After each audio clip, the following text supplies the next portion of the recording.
In this video, I talk about needs assessments, the distinct levels, and how they will have a really awesome impact on the work that you do in e-learning and instructional design.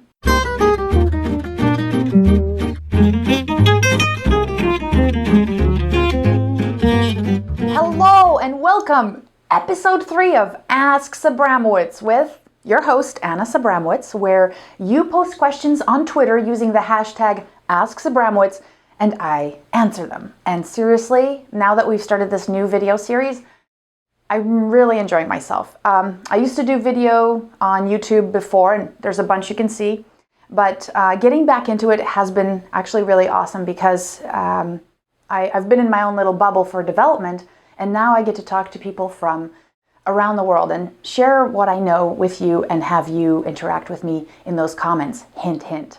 Anyways, so let's get to our first awesome question. Jeff Kortenbosch asks, something on the most important yet most skipped phase. Why do a needs analysis, and what does a good needs analysis look like? Jeff, thank you. Thank you so much for posting your questions on Twitter. Seriously, really good question. And I'm not just saying that because you asked a really good question, but because needs assessment is so important. And needs analysis, needs assessment, I really go interchange between those two terms. And also, Jeff, thank you for being a subscriber. And you're in the Netherlands, which is so cool because I really love that country. I visited years ago, too long ago, and this was when I discovered that your country does not have the penny, and I thought, it blew my mind. Anyways, so Canada's finally on board. We eliminated the penny. Took us a while. Anyways, let's get to your question here. Okay, so needs assessment for me is, I have a form, but I'm going to post a couple of resources that I find really take this subject deeper so you can dig in. But here I'm just going to give you a more simpler overview because I find some of my boards can get a little wacky, and the last two videos were just intense. So, okay. When I think about doing a needs assessment, I think about these 4 questions. Did they like it? Did they learn it? Did they use it? What was the result? Now, so basically what happens is when you're working with a client on a project, you ask them these questions, and they're a little more formal, but what happens is with the first one, did they like it? What you're actually assessing is how are we going to measure if our students are, or people who participate in our learning intervention are actually how are we going to measure if they enjoyed what was being taught? Now, the difficulty here is that a lot of times what we're doing is we're starting with the idea that we're already going to develop training. But a really good needs analysis, what it will do for us is it'll help us figure out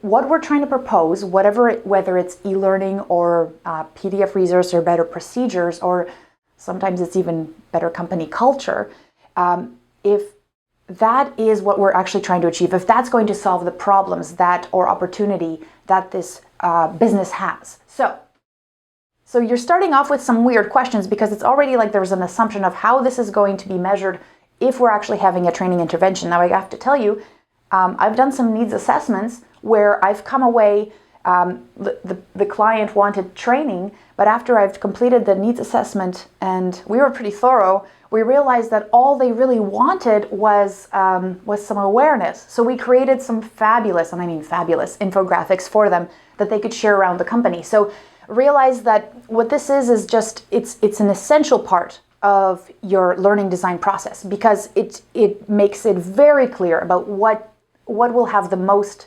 effective result and will be the most best way to spend that person's money. Anyways, okay. So did they like it? You ask this question, and then you figure out when you're going to figure out if they liked it. So that would be something like, let's say, a survey at the end of a training intervention. And in the industry, they're called smiley sheets.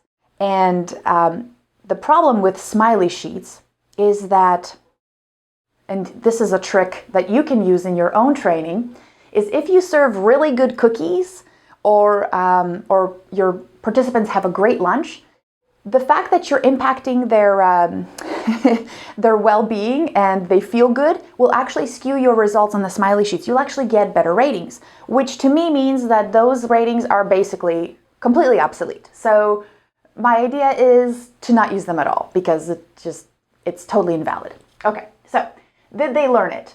Basically, you're testing if you did a compliance package, if people actually remember all the terms and they can actually apply all the information. You do that assessment right after they finish your training. So what I want you to think about the fact is that these two are done inside the training intervention. You're not going outside of that learning event yet. So everything is isolated from where it is actually going to be used or implemented. So then there's the next question. Did they use it? And, before I even get there, this is a really good side story. So did they learn it or did they use it? A while back, I was able, not very long ago, I interviewed social psychologist Timothy Wilson. And you may know him from the book Redirect, which he wrote. And seriously, I read that book like 5 years ago, and every single day I find some way that his research either comes up in real life or even in my work. It's just, if you haven't read this book, then please do so, like the special effects. Anyways, so what Timothy was talking about was that he has this phrase. It's called, "Don't ask, can't tell." And when he was referring to this phrase, what he was talking about was the fact that when you have people learn something new or go through some sort of an intervention, asking their opinion about how useful they thought it was is actually not very helpful, because when somebody learns something new, they are unable to put themselves back in the mindset of that novice, of remembering how inefficient they were or ineffective. They'll skew their original position because they don't know how to unlearn those things or put themselves there. So what happens is, asking participants of whether an intervention was effective and helpful and changed their lives, they'll most likely say yes, but that's not a really good indication of whether that's actually true. They'll just be like, yeah, I thought that bullying training was really good. It made a difference. You have no idea. The only way you're going to be able to tell is, what was the result? What was the result? Now, the problem is here, there's a clear separation. This is happening inside the training. This happens outside of the training. When you move outside of the training, what happens is now all of a sudden you have to connect with people outside of the training departments. Because did they use it? That's on the job. The only way to observe that behavior is by enlisting the help of supervisors, managers of the human resources department. And that's when the metrics become difficult, because all of a sudden the training event is no longer an isolated event. You have to figure out how you're going to measure all this impact. Now, what was the result is very difficult to do, because it asks you to think about how does this one individual little learner connect to the bottom line of the company, all those pieces that actually manifest themselves into something hopefully positive. And also the difficulty with this is that you're not measuring it like here. You measure it right after, you measure it right after. Did they use it? You can measure that within 3 months. You can see the impact.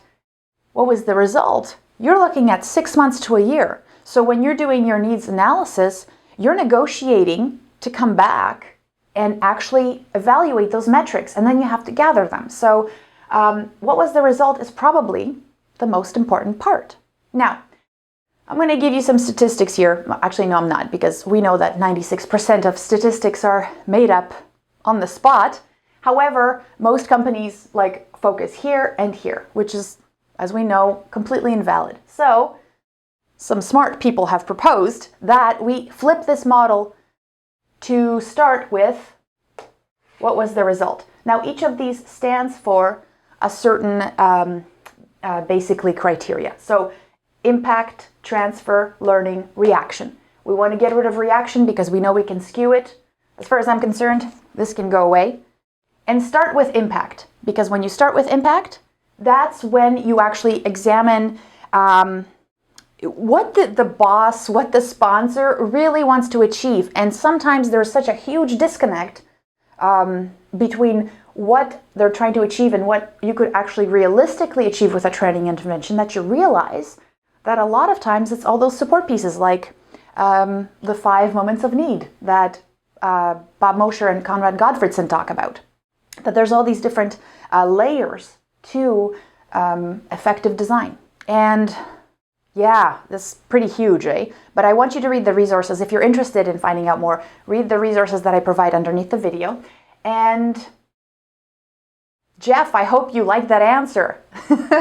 Anyways, what I want is for you to ask more questions, and because seriously, I just need one good one to make a video happen, and you could be the superstar of my show.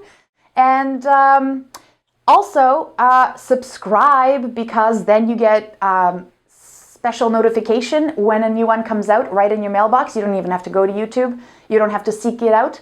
So use the hashtag #AskSabramowicz and use it on Twitter. And I'll talk to you next time. Take care. Okay, I forgot question of the day. Seriously. Okay, here it is. So, and please, I dare you to put your answers in the comments below. From your experience, and whether this is past or current, are you finding that organizations are still implementing learning solutions or interventions based on what they like and what their people like? Or are they actually doing that deep analysis and thinking about the long-term impact that something like a learning implementation will have? That's your question. Also, if I haven't mentioned it already, subscribe! Subscribe! I'll talk to you soon.